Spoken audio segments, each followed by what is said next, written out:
sımsıcak duyguyla inan beni yakmıştı.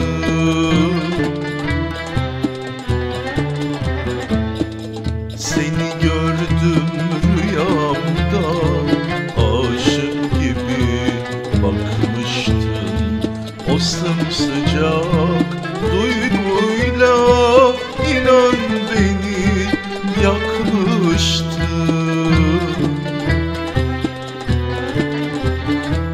Umut dolu şarkıyla ta gönlüme akmıştın.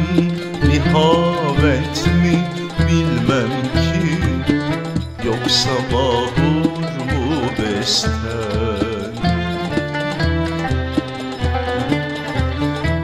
Umut dolu şarkıyla ta gönlüme akmıştın. Nihavet mi bilmem ki, yoksa mahur mu besten?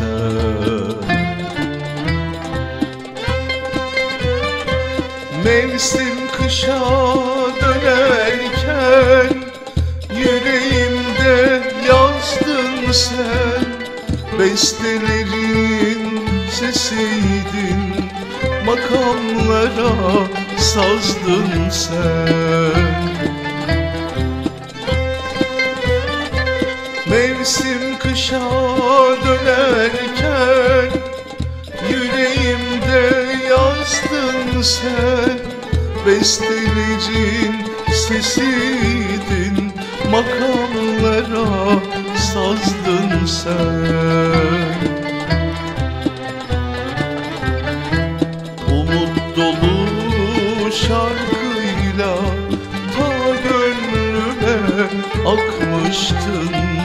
Nihavet mi bilmem ki, yoksa mahur mu besten?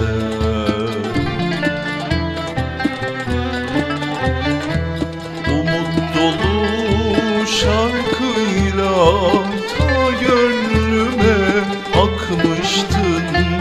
Nihavet mi bilmem ki, yoksa mahur mu besten? Nihavet mi bilmem ki, yoksa mahur mu besten?